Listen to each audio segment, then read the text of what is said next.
राख्नलाई सुखले।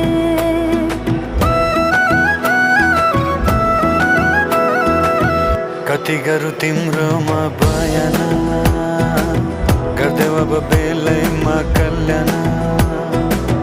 कति गर्छौ बयान मुखले, आर्त गरेर राख्नलाई सुखले।